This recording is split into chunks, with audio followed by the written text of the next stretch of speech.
I'm Dee Hilton, and I'm one of the elders at Ridgecrest, and this is Matt Beasley, our pastor, and we're glad today to show you what's been taking place for the last 20 or 21 months at 6801 Wesley Street. A lot of people had seen the big pile of dirt out in front and no parking lot, and so today we're glad the pile of dirt is gone, the parking lot is in, and we had our first services on Sunday, March the 31st. And I was asked to talk a little bit about the history of the church. The church was started in 1965. A group of Christians got together to organize the church. We met at the old Travis Elementary School at the corner of O'Neill and Wesley Street for about 3 years before the initial part of this facility behind me was built in 1968, and it was added to in 1978,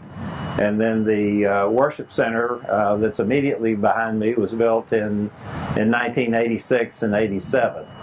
And remodeling has taken place in just fits and spurts over the 30 years since then, and so 3 years ago Matt asked me if I would lead a team to plan for the future of this site, and we've done a master plan. We hired an architectural firm and eventually started construction in August of 2017, and it's just in the process of being completed now. And we've totally refurbished the church, and which really needed to be done, and we did that for God's glory and to have the facility be a tool that we as members of this congregation can use to reach out to the community and serve and do what God calls us to do in the community.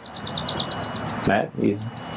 Yeah, so I think it's really interesting that Ridgecrest started in a school when it first met, and we had an opportunity during the construction project to return to a school. So for the 20 months of active construction, we got to kind of go back to the roots of the church and meet in that school and be refined in that school and have borrowed space and set up and tear down, and the whole community got a front row seat right here on Wesley Street to watching our progress, and sometimes what looked a lot like to them is a lack of progress. As Dean mentioned, the large dirt pile and the pile of rubble and the asphalt and all these things, while the whole time inside we've been in a constant state of tear down, demolition, and then rebuilding. And so excited to share that with the community, and so excited this last week as we opened our doors to the community at large and invited pastors and other ministry partners in the community to come out and take part with us.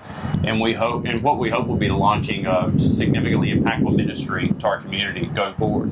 Yeah, so right beside us, kind of in our facility, if you look just past Dee and I, you can see these stone columns, and what these are, this represents kind of what was formerly the back wall of our worship center.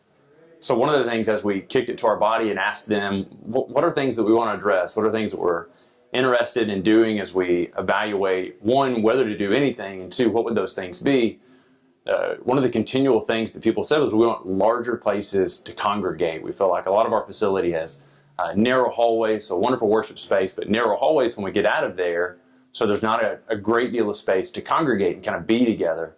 And so one of the things we did was we pushed that wall into the worship space, giving us a really large entrance space as you come into the facility. And then the room we're in right now is our former parlor.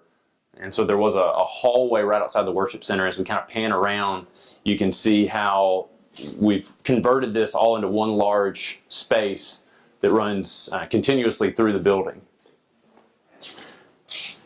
We wanted to have seating areas and areas where people could get coffee and just enjoy time together. Built a patio outside with the outdoor play space, and we feel like that's a great place for kids to play, people to go outside on a pretty day or stay inside on a not so pretty day and have coffee and enjoy time together. But we really wanted to take what was a very closed-in facility and make it as open as possible, as light and airy as possible. And we had to work with the limitations of the building as it was originally built, and we hope that this has opened it up so that it's light and airy, and people will enjoy being here and feel refreshed while they're here. Yeah, I mean, one of the great things is people walk out of the worship service or before the worship service after Sunday school, they can come and gather in this space and talk about the things that are going on in their lives. They can talk about their kids, and their kids can go play. They can watch them out there. And so we really begin to see kind of full life discipleship take place as people move from just kind of politely passing each other in the halls to having long and engaging conversations about life and things of eternal worth and matter out here in this space. And so we're very excited about being able to provide that for our congregation. And this part of the building was the part that was built in the late 80s. And then the part that you see behind us, behind the ramp and the stairs, was part of the original building. And so tying those two together, opening that up so that the second floor didn't fall down into the first floor was quite a challenge. You see posts there that actually hold up the second floor and the roof. Through the large window there is indoor play space for our nursery. These would be children 4 years old and younger, and we'll see that a little bit more in a minute. But that's a great place for the kids to play. It's all open, and the parents can see the children in there playing. Behind us, you can see the east entry coming off of the parking lot that you can enter from Stonewall Street, and that opens into the lower part of the gathering area. And just to the right, behind Matt and me, is the nursery check-in. So we have a secure nursery, very secure. It's locked, and the children would be safe there. And that's the check-in for that facility. And then immediately to my right is the indoor play space that was built by some of the men and ladies of the church. They did all that work, and it was designed locally and executed. Yeah, so where I'm standing right now is actually the corner of where our former office suite was. And one of the things we didn't have in our building, we had a number of different stairwells, but we didn't have any way for somebody in our congregation who was disabled to be able to go easily from the ground floor to the second floor. And so we had students in our youth group or children who just really struggled to be able to fully engage in a variety of ministries offered here at the church. And so we were able, as a part of this process, to be able to put in an elevator, giving them full access to the facility, and then the central stair core, which services our whole facility and allows us to have a separate stairwell with self-contained within the nursery behind the secured zone, and then another one on the other end of the building, on the south end of the building, for our youth to use as an exit to be able to get out. Now here on this floor, as Dee mentioned earlier, we have our nursery wing, which is the entire ground floor of the north end of the building, and then on the opposite end of the building, the south end, we're able to take all of our adult space, which previously some met downstairs, some met upstairs, and to be able to combine them all into one area, which is just right here on the south end of the building down this hall leading to our fellowship hall. We're now standing in the worship center. This part of the building was built in 1986 and 87.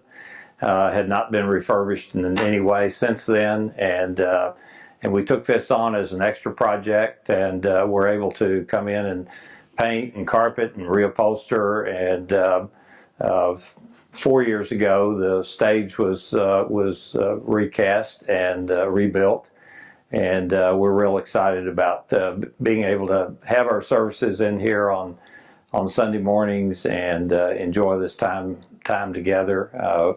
We changed the decor quite a bit, from a wine-colored carpet to the grayish tones, and so that was a good change, and a little more updated, I think. So we're excited about being here. Yeah, and so this space, it's just a wonderful space. If you look at the ceiling, you see the large wood beams, and so I think when we started working in here, it was never the plan to change it profoundly. We just wanted to provide some things that was a little bit of updating And so after being in an elementary school cafeteria for 20 months and sitting on hard cafeteria tables, I think one of the things that I've heard over and over again is it's so great to sit on something soft. Right. So it's wonderful to be back home, but it's also great just to have. And we loved meeting at Bowie. Yeah. And Greenville School District and the people at Bowie were wonderful in welcoming us during that 21 months that we met there. But as Matt said, the acoustics are not quite as good as they are here. And it was wonderful Sunday to hear the praise band and to hear the organ again, and it's just a lot different than when you meet in a facility that's really not designed for worship. But you know, we can worship anywhere, right? Absolutely. Now we're in the fellowship hall, which originally, when the church was first built in 1968, this was the worship center, and my young family and I worshiped here for many years until the current worship center was built in 1986 and 87. Today this is our fellowship hall and is a multi-purpose room that can be used for meals and various other things. Yeah. So this is one of the kind of the utility players in our church. It houses our Celebrate Recovery ministry on Monday nights, which for the last couple of years has been at Christ Community Church. I'm so thankful for them and the ways they've helped us continue to work in the community by hosting that, housing that for us. So they meet here on Monday nights. We have our Awana program with our kids and a fellowship meal on Wednesdays, and they both meet in here, and just everything from kids' birthday parties to rehearsal dinners to receptions to potlucks. And so this room really does have a number of different events, and in fact, pancake breakfast, with the Kiwanis. And a few years ago, probably my favorite service since I've been at Ridgecrest, the boiler had gone out in the worship center, and it was the ice apocalypse of Texas, and so it was really cold, and so we briefly entertained the thought of bringing in portable heaters to heat the worship center, and we realized that was laughable. We moved in here, and because it's a much smaller space, we had one aisle, really tiny, chairs just locked in. We had to move our whole setup in here and just had such a sweet time of worshiping. But when I think back to it, I mean, that was really this time of, we can't meet in there. We were displaced, and sometimes I wonder, was that God kind of preparing our hearts for saying, you don't have to meet in that space, you don't have to be there. And ultimately, we spent the last 2 years just about at Bowie, worshiping together and serving together and getting to see what it would look like to be displaced. And man, we're so excited to be back here in our facility and really just hope that what the next chapter, what the next season of life looks like for Ridgecrest is being a champion of the other churches in our community, partnering well with them through different organizations that we cooperate with for the city, where we see 2-3 dozen churches come together to cooperatively impact this area, to show what it looks like, that we have this firm, deep-seated belief that we are not the exclusive body of Christ, but that we, the many churches of our community, are the body of Christ, and we can be incredibly impactful if we work together and if we labor alongside one another. And so that's what we drill into our people. Mm-hmm. That's why we weekly pray for the other churches and for their pastors. That's why we work with them in benevolence cases and trying to help out and want to be good partners and good stewards. And, I think the temptation, one of the things we talked about a lot is, what if we came back here and settled into, come to us, look what we've done, and celebrate with us. Just what a devastating failure that would be. That would be, and that's one of the things we talked about a lot, was the fact that this is not for us. This is for God, and to spread the gospel and spread what Christ has done for us.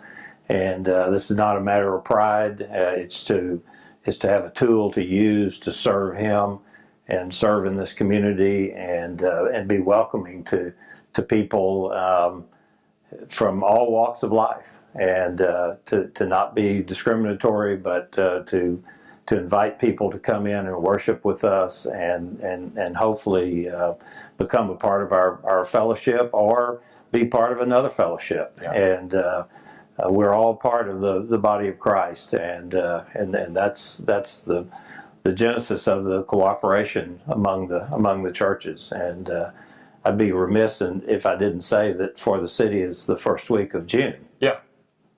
Yeah. And so For the City, we get to see what it looks like for different churches in our community to come together and put aside denominational baggage and hang-ups and really work well together, doing roofs and plumbing and electrical.